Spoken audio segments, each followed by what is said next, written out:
आपने कभी ETF का नाम सुना है? यदि आप स्टॉक मार्केट में और म्यूचुअल फंड में दिलचस्पी रखते हो तो आपको यह नाम बहुत ज़्यादा सुनने को मिला ही होगा और यह शब्द आपके लिए जानना बहुत ही ज़रूरी है। तो चलिए आज की इस वीडियो में हम आपको बहुत ही आसान भाषाओं में समझाएंगे कि ETF क्या होते हैं और यह कैसे काम करता है और उसमें निवेश किस तरह से करना चाहिए।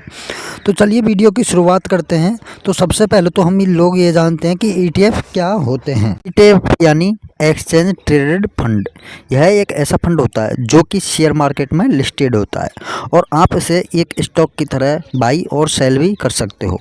अब इसका आसान उदाहरण मैं आपको यदि समझाऊं तो जिस तरह से दूध के दाम बढ़ने से पनीर और घी के दाम भी बढ़ जाते हैं, उसी तरह से ETF का दाम भी इंडेक्स या JR इंडेक्स जैसे कि BSE, सेंसेक्स, निफ्टी या एसेट में क्या आता है जैसे कि सोना आदि के दाम पर यह निर्भर करता है।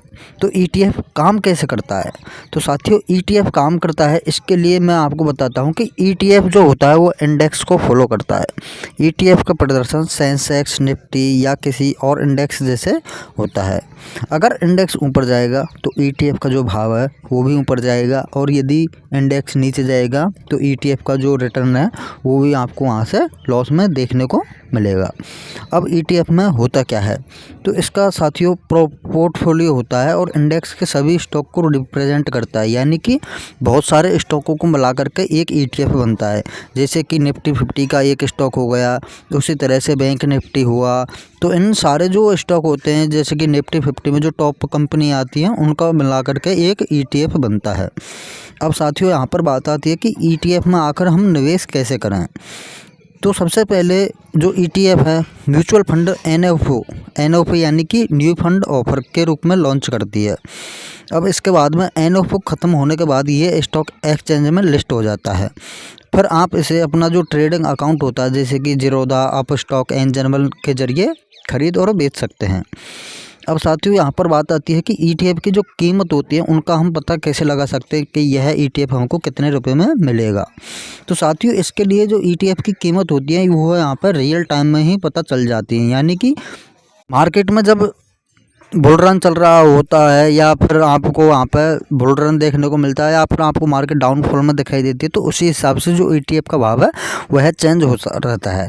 और जब आप इसे खरीदते हैं तो उस वक्त की कीमत पर ही लेन देन होता है, यानी कि जिस टाइम पर आप उसको ETF को खरीदोगे उसी टाइम पर जो इसका भाव होता है, जो रियल टाइम पे भाव चल रहा होता है उसी भाव पर आप इसको खरीद और बेच सकते हो। लेकिन म्यूचुअल फंड में ऐसा नहीं होता है। उनकी NAV यानी कि नेट एसेट जो वैल्यू होती है वह दिन के अंत में होती है।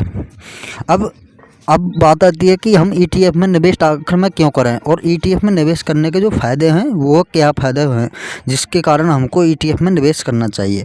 तो साथियों यहाँ पर जो सबसे पहला पॉइंट आता है वही यही आता है कि यहाँ पर लो प्राइस में ही आप उसको खरीद सकते हो। लो प्राइस का मतलब कि ETF में मैनेजमेंट जो फीस होती है बहुत ही कम होती है, क्योंकि इसे पैसिव तरीके से मैनेज किया जाता है। वहीं आप यदि स्टॉक मार्केट में यदि किसी भी स्टॉक को खरीदोगे तो उसका जो रियल प्राइस होता है आपको उसके लिए पूरे पैसे देने पड़ेंगे और वो आपको बहुत ज़्यादा में देखने को मिलेगा। लेकिन वहीं पर आप यहाँ पर ETF यदि उसका बाई करोगे तो उसी कंपनी में जो लिस्ट होती है ETF में, तो उसको आप बहुत ही कम प्राइस में उसको खरीद सकते हो। और यहाँ पर जो रियल टाइम ट्रेडिंग यानी कि स्टॉक की तरह आप जो ETF को कभी भी खरीद या बेच सकते हो। और इसमें जो लिक्विडिटी होती है साथियों, इसमें लिक्विडिटी को इसको कैश में बदलना आसान है। अब बात आती है कि यदि हम स्टॉक मार्केट में यहाँ पर ETF को बाई और सेल करते भी हैं तो ETF को बाई करते समय या सेल करते टाइम पे किन बातों का हमें ध्यान रखना चाहिए। तो साथियों यहाँ पर जो ETF का जो दाम होता है यानी कि ETF की जो प्राइस होती है वो दिन भर बदलती रहती है। यहाँ पर ETF की प्राइस कोई सेम नहीं होती है। अब यहाँ पर दिन में खरीदी गई कीमत और दिन के ख़त्म होने पर मिली कीमत में थोड़ा अंतर हो सकता है। जब भी आप माना कि आपने सुबह कोई ETF बाई किया है तो सुबह उसका जो प्राइस था वो जैसे कि 400 रुपये था, तो शाम को आपको उसको 410 का भी भाव मिल सकता है और 390 में भी मिल सकता है। और साथ ही सही ETF चुनने से पहले आपको यह देखना ज़रूरी होता है कि वह इंडेक्स या एसेट को ट्रैक कर रहा है या नहीं। तो इसके लिए आप अपनी जो खुद की एनालिसिस ज़रूर कर लीजिएगा। तो दोस्तों यह था ETF का आसान और सीधा परिचय। अगर आप लंबे समय तक निवेश करना चाहते हैं और कम लागत में इंडेक्स का फ़ायदा उठाना चाहते हैं तो ETF आपके लिए बहुत ही अच्छा साबित हो सकता है। अगर आपको ये जानकारी पसंद आई हो तो मेरी वीडियो को लाइक करो, अपने दोस्तों के साथ में भी शेयर करो और ऐसी ही इंटरेस्टिंग वीडियो के लिए आप मेरे चैनल को